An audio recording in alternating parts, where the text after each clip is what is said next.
Welcome to Screw the Commute, the entrepreneurial podcast dedicated to getting you out of the car and into the money. With your host, lifelong entrepreneur and multimillionaire, Tom Antion. Hey everybody, it's Tom here with episode 408 of Screw the Commute podcast. I'm here with Jason Feifer. He is the editor of Entrepreneur Magazine. Could we have a better guest for this show? Screw the Commute, right? We all are entrepreneurs or aspiring entrepreneurs, and boy, this guy is surrounded by them editing that magazine. He's got a lot of other cool things where I'll tell you how he sucked me in really big in my research for this episode. So we'll get to that in a moment. Hope you didn't miss episode 407. That was Jeff Herring. And Jeff has been on several times. He's like the king of content creation, and he's got some brand new stuff to tell you about simplifying funnels and chunking content and things like that. So you don't want to miss that episode 407. And anytime you want to find one of the episodes, go to screwthecommute.com/ and then the episode number 407. Now, how would you like to hear your own voice here on Screw the Commute? Well, if the show's helped you out at all in your business or given you ideas to help you start a business, we want to hear about it. Visit screwthecommute.com, look for a little blue sidebar that says send a voicemail. Click on it, talk into your phone or computer, and tell me how the show has helped you. And don't forget to put your website on there so you can get a big shout out in your own voice on a future episode of Screw the Commute. Remember, we want you to pick up a copy of our automation book. You will thank me for it. I'm telling you, this is how I handled up to 150,000 subscribers and 40,000 customers without pulling my hair out. So pick up a copy of that at screwthecommute.com/automate free, screwthecommute.com/automate free.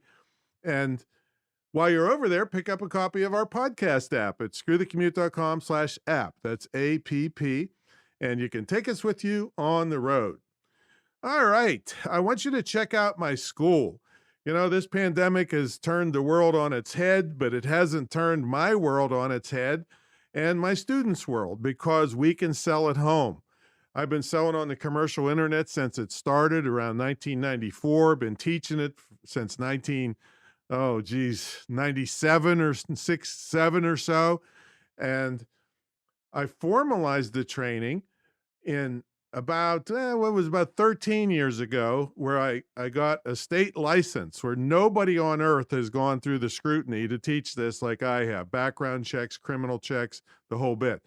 So it's the Internet Marketing Training Center of Virginia, imtcva.org. We'll have it in the show notes for you.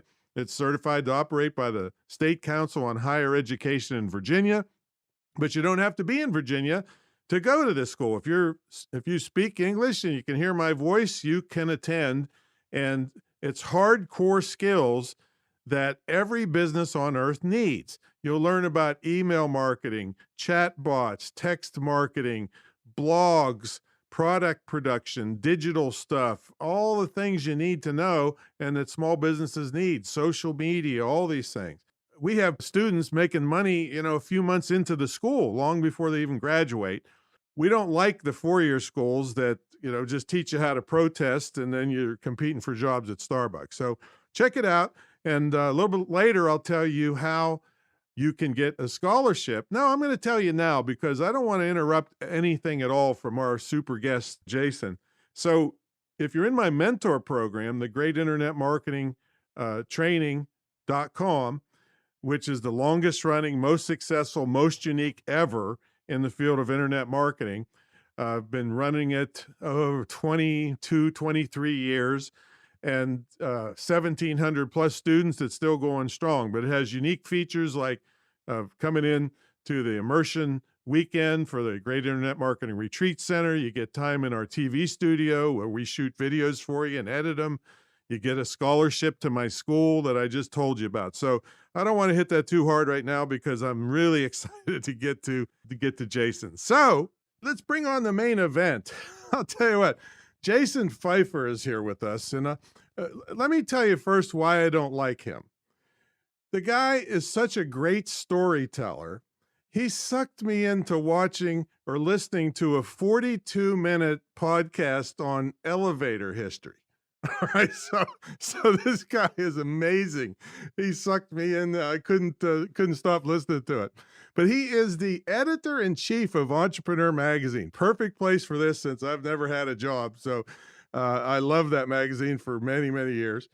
And he's the host of the podcast Build for Tomorrow, which I think was the podcast he sucked me in on, which is about the things from history that shaped us and how we can shape the future. Jason, are you ready to screw the commute? I sure am. When am I not ready to screw? I don't know. I don't get that. into your personal life, but hey, thanks for coming on the show, man. We really appreciate it.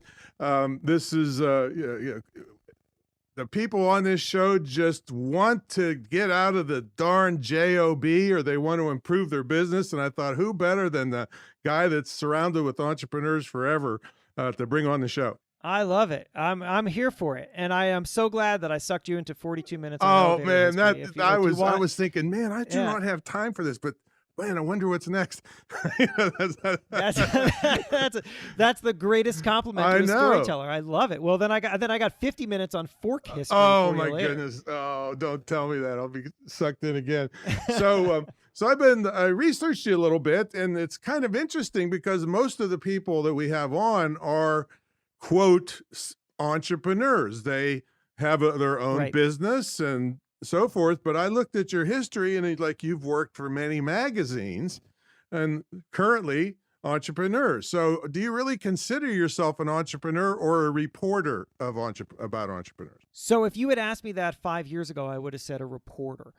But then a couple different things happened. Number one, I spent a lot of time with entrepreneurs, and I came to appreciate that the word entrepreneur, whatever it used to mean, because it used to mean all sorts of different things, today it is a culture, it is a mindset, it is an identity. And I define the word entrepreneur as someone who makes things happen for themselves. And that doesn't mean that you have to do that by spending all of your time every single day running your own business. You could be a side hustler. You could be an intrapreneur. Mm-hmm. There are a lot of different ways to be an entrepreneur.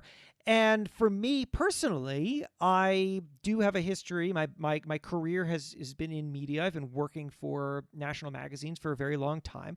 But I do a lot of other stuff on the side. I have a production company of my own called Hey Feifer Productions, which is what produces that podcast that you listen to, which is a monetizable product. And it was highly produced, I might run add. that. It was highly produced. It had voiceover people, actors, voice actors in it. It had a lot of research into that darn thing.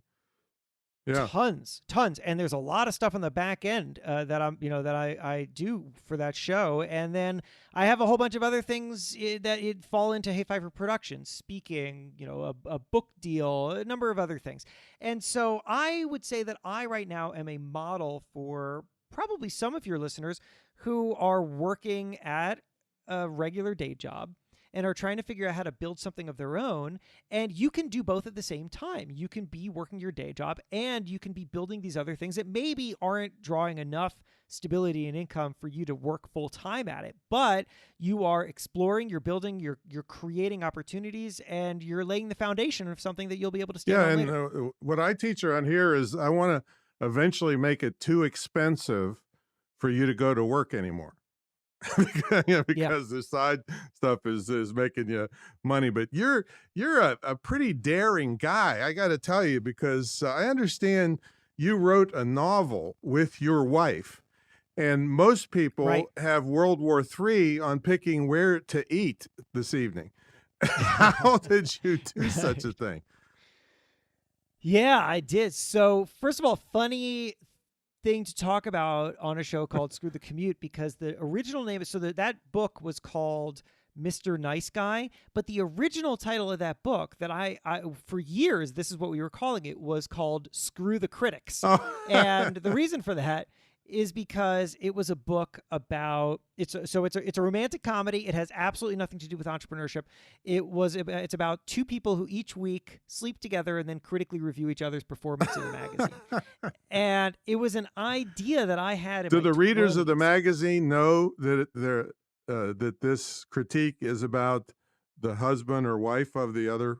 It's a recurring column, and it is the woman is the longtime sex columnist for the magazine. And the guy is anonymous for most of the book until, I mean, the reader of the book knows who he is, but the people, inside the world of the book do not.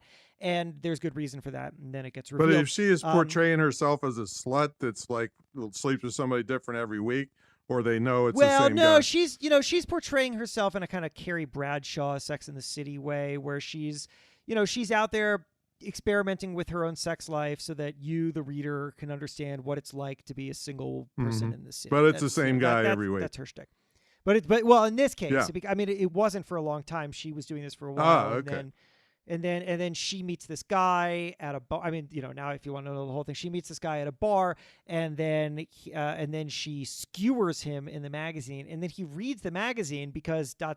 he works at the magazine. They just didn't realize that he's a low-level fact checker who just got a job there, and so he writes a reply anonymously, and they run it. And so now there's a kind of battle of these two people who had this one-night stand and then insulted each other in the magazine, and so of course there's a lot of interest in this. Readers want more, and so the editor of the magazine sets a thing up where these two people will each week sleep together and then critically review each other in this magazine. And but for quite a while, the young fact checker manages to evade detection of who he really is. And then, of course, it comes out at some point. So this was an idea that I had in my 20s, and I had no idea how to write it because I do a lot of kinds of writing, magazine writing, script writing. I've even done some television development, but fiction novel writing is just not. It was not something I was good at. And then I married, as it would happen, a novelist, and she knows how to write. Well, that was sneaky. I mean, I never heard anybody who wants to be a big-time author went and married one to get there. I'll tell you, it's the greatest hack. If you don't know how to write a novel, then marry one who does. And so we decided after her second or third novel was published, she was trying to figure out what to do. And I said, why don't you write this idea that I've always had that, we both think is funny, but I'm never going to do it. Like, I've tried, I've failed. It's not going to happen. And she said, well, let's just do it together. And so we did. It took about 3 years to do. And I will tell you, because you said, as many people have, that doing something like this sounds like World War Pictionary. People get divorced over Pictionary. Right. So here's the answer. I mean, this is what worked for us. And I think that this is important for really any partnership of any kind. Distinct roles and responsibilities. We had to understand what each of us was bringing, and then what we were functionally the CEO of. What parts of this process were we each the CEO of? And then we are going to defer to the CEO depending on what the circumstance is. And that was really helpful. So she is a much stronger writer in certain ways than I am, and I can do things better than she can in other ways. And so we divided the labor up, and we tried to make as many decisions jointly as possible. But then when it came down to disagreements, we deferred to each other based on whose territory the disagreement took place in. Well, there's so many big things right in here that you're talking about. First of all, I've written 20 books, but I wouldn't go near a novel because of same thing. Character development and plot is a mind that I do not have. Mine's all right. How-to stuff. So that's one thing. Amazing that you guys got through that.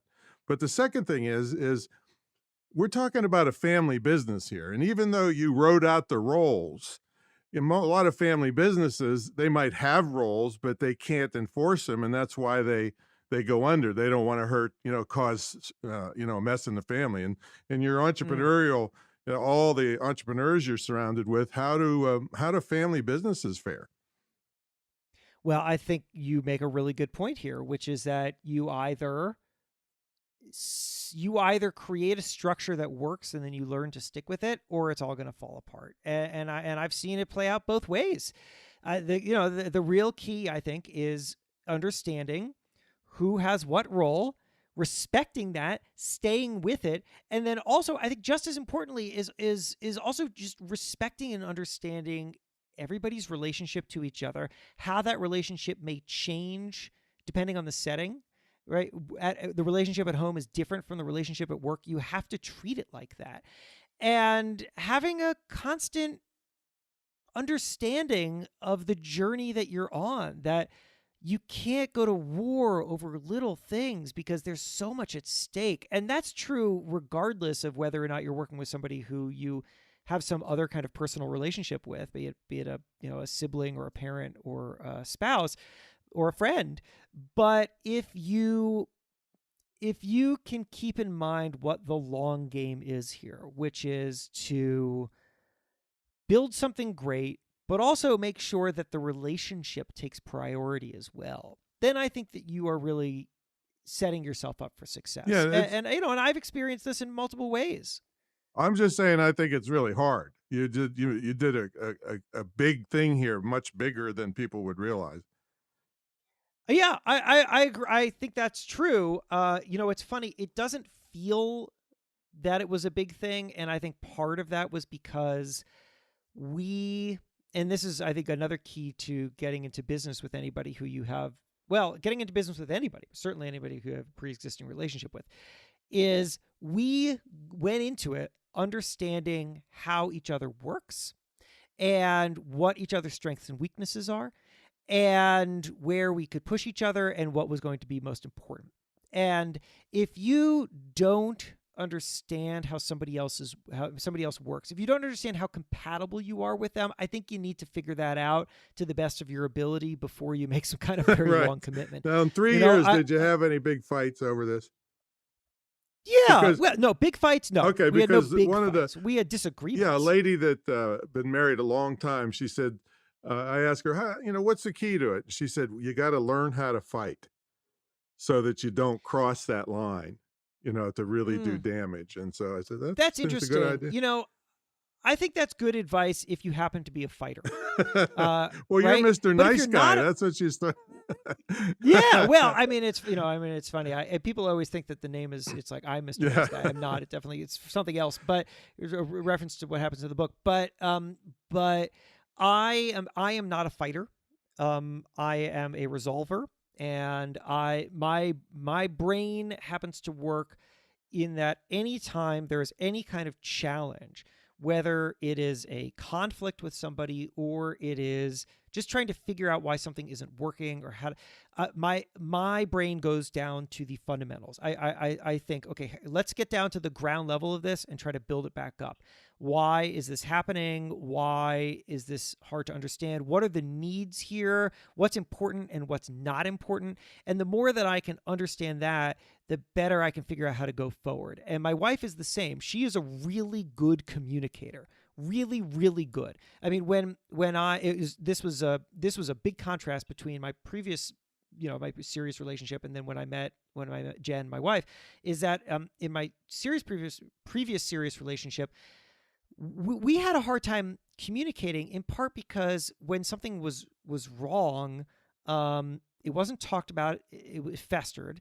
And then also we felt like we were on different pages. So even when we started to talk about it, we were kind of like missing each other. Whereas Jen, anytime something is wrong, she tells me, not in a confrontational way, in a way in which like, there is something wrong. Let us observe this and talk about it right now.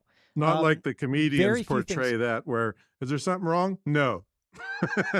Yeah, terrible. That's death. That's death, right? Like you don't have to be confrontational in talking about if something's wrong.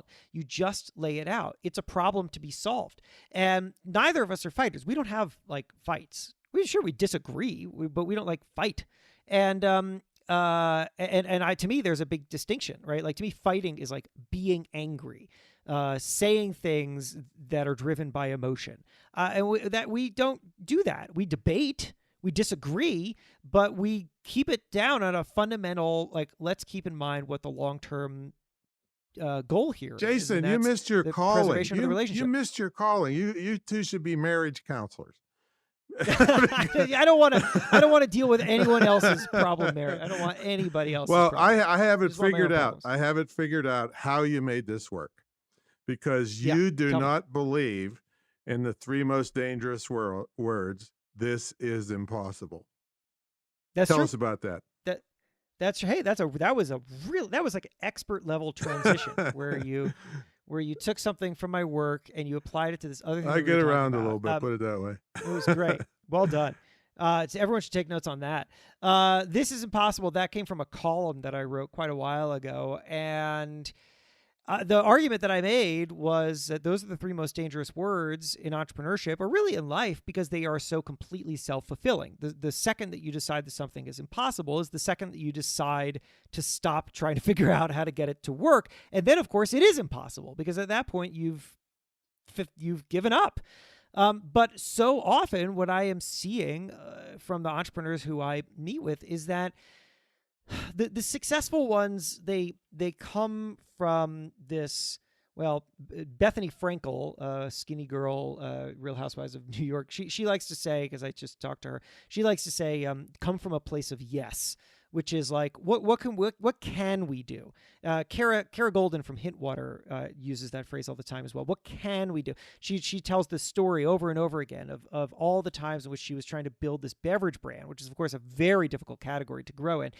And people kept saying, well, we can't do this, we can't do that, this isn't going to work. And she said, okay, what can we do? Right? If we can't do that, what can we do? How can we move forward? And that is how you start to turn something that is difficult but not impossible into something that is actually achievable. But if you say, if you think, if you act, if you believe that something is impossible, then you have guaranteed that it will not happen. Yeah, and you have naysayers around you too. And I teach this all the time, that when somebody tells you can't do something, it doesn't mean anything to you. It means that they can't do it. It's just, it has nothing to do with you at all. And so, my dad, I grew up, my dad came from Syria on a cattle boat in the early 1900s. They're actually doing a documentary about me and my dad called The American Entrepreneur, by the way.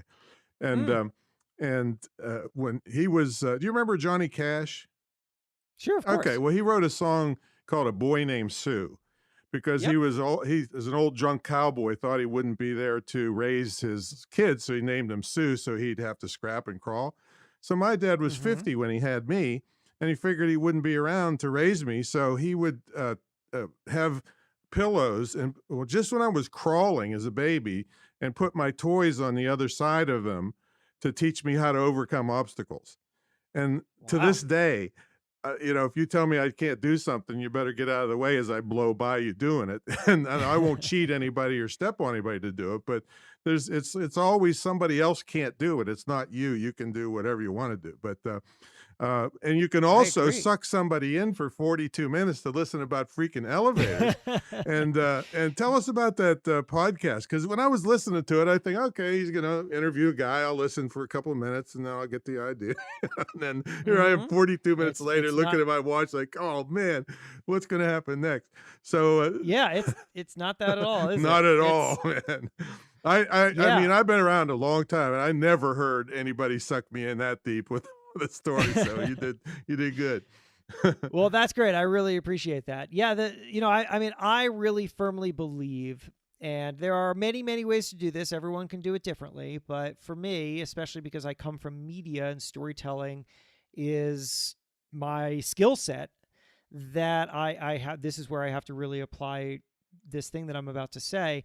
I really believe for anything that if you expect or want people to spend the most valuable resource that they have on you, which is their time, it's not their money, it's their time, then you have to invest infinitely more time in the thing that you are creating that you want them to spend time on. And so when I listen to podcasts and it sounds dashed off and, there's no production and nobody's done any research, I get angry. And because you are asking me to spend my time on something that you didn't spend your time on.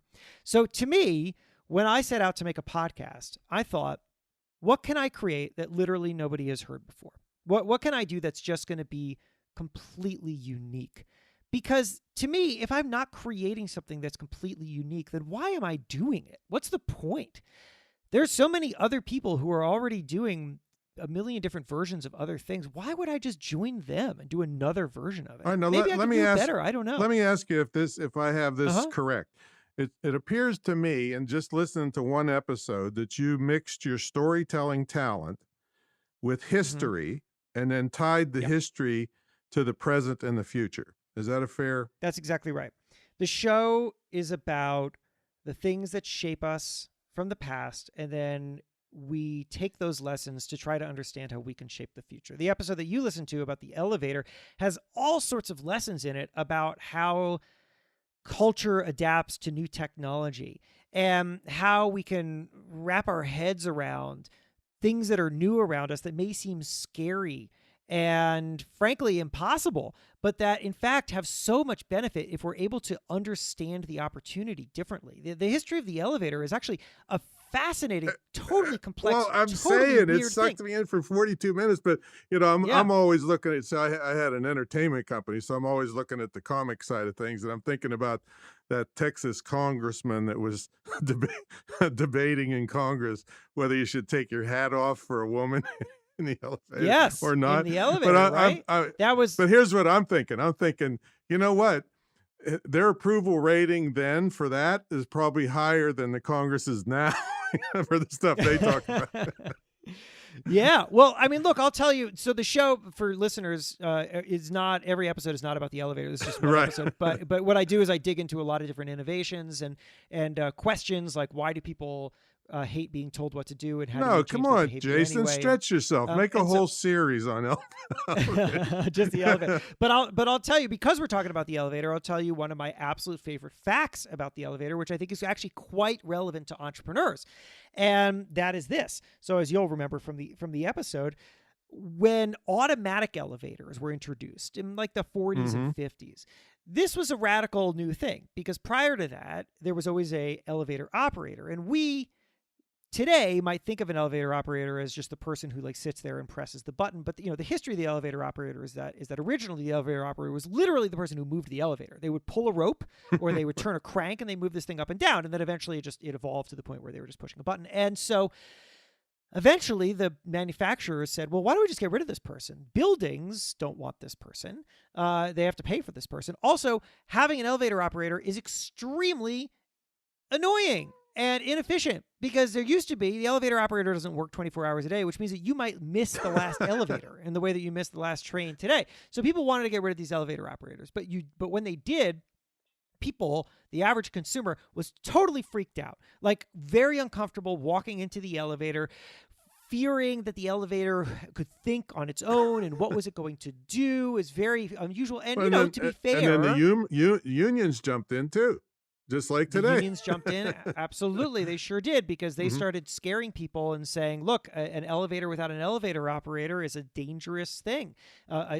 Murder rates go up in areas where there are no elevator. Right. They were really trying to scare people.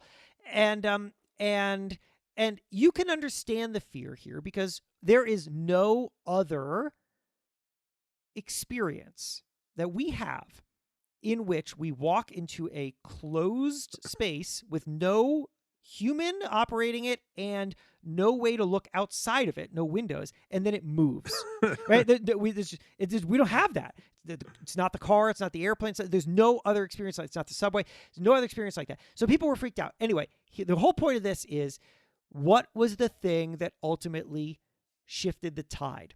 And a big part of it, getting people to be comfortable with a operatorless elevator, with an automatic elevator, was adding a soothing female voice that said, going up, going down, floor 1, floor 2. And this bridged the gap. And this is the reason why I think that this is an important story for entrepreneurs.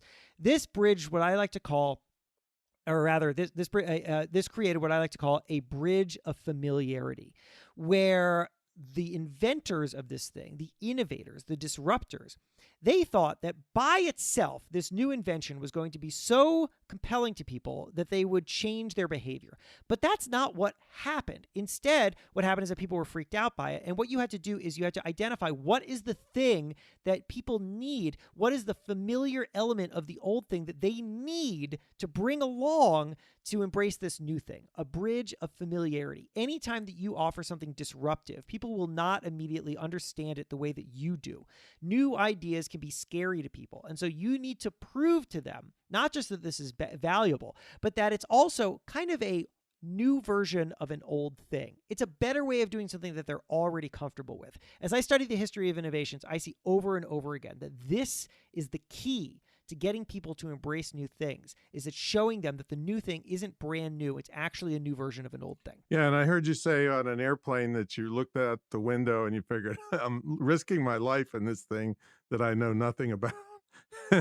Yeah, isn't that wild? Well, I was a commercial charter pilot for a while, a freelance pilot, and so I'll screw you over and let you go look at the Bernoulli principle and let you research that for another 42 minutes to make up for my time. Okay, you got it. Yeah, that's what kept you up in the air was the Bernoulli principle. Oh, thanks, Bernoulli. Yeah. So how do they find this podcast so they can get sucked in deeper than ever? Ever before? Well, I would say anywhere that you're listening to this podcast right now, you can find mine too. Just search for Build for Tomorrow. Now, it used to be called something else, right? It's right. It used to be called Pessimist's Archive, and that was because it was originally affiliated with a popular Twitter feed that was called Pessimist's Archive. But eventually, I realized, and this is an important lesson for anybody. Eventually, I realized it was a real barrier to entry. The name turned people off. It's not a pessimistic show. It was an archive of pessimists. That was the original idea. It also limited the kinds of stories that I could tell, and it just generally. People just started telling me, I would love to listen to your podcast, but I'm not a pessimist. And I would be like, listen to the show. You will discover that it's not about pessimism. Yeah. But, anytime you have to explain it, you got trouble. You have 1 second. You have 1 second to make somebody, to convince somebody to pay attention. And this was not doing it. I also learned that because we did an audience deep dive, and I will tell you the power of getting to know your customers in an intimate way is unparalleled. And as I started to learn from my customers, I actually hired a consultancy who helped me do this. They discovered that I thought of this originally years ago as a history show. That's not how people experienced it. They experienced it as a show that helped them feel more resilient about the future. They were learning about how change happens. They were discovering that new things aren't scary, and it helped them feel better about today's new things. Well, that's how you tied it. That's how you tied it to the driverless cars. That's right. But that was not an insight that I originally had. I thought I was making a quirky history show. And because I was talking to my audience and I was seeing not just why do you like this show, but why do you include this show in your life? What does this show do for you? Asking really important questions like that, you start to discover the way in which people are consuming whatever you're creating in a way that you might not even be aware of. And once I realized that, I started leaning heavily into it. And the more that I was starting to make those connections and make things relevant to people today, the more they loved the show. It was a really great insight, and I can't stress enough to people who are listening to this show right now, if you are creating anything, if you have any kind of audience, any kind of customer base, even the smallest of customer bases, get to know them. Ask them what they like, ask them what they don't like. And the more that you understand them, the more you will realize how and why you can be more relevant to them. It was a game changer. And you say 1 second for them to make a decision to listen or not, right? Well, I mean, it's science, but that's... Well, I saw a study out of Canada that people make a decision of staying at your website. It's been a few years since I saw this study. I can't remember the name of it, but they make a decision if they're staying at your website in 1/20th of a second. Yeah, that's right. It's a feel. It's not a read. It's what they feel just by looking at it. That's right. There's also a lot of data showing that if your website doesn't load, and I think it's got to load for Google and everybody. People are out. Yeah. So people that are sitting in traffic recognize the name of this podcast in like a millisecond. Screw the commute, man. Let me get out. Perfect. It's great. Let me get out of this car. So, man, thanks so much for coming on. I appreciate it so much. Been very inspiring and going to be quite a bit time wasting for me now, having to listen to all your freaking Build for Tomorrow's. I really appreciate it. And folks, we really are hitting the big time now. Editor of Entrepreneur Magazine, coming from Maxim even. There's a switch right there, man. Oh yeah, a big switch. Yeah. I jumped around. I mean, look, the journey is never straightforward, so I zigzagged my way through this career. And the novel is Mr. Nice Guy, right?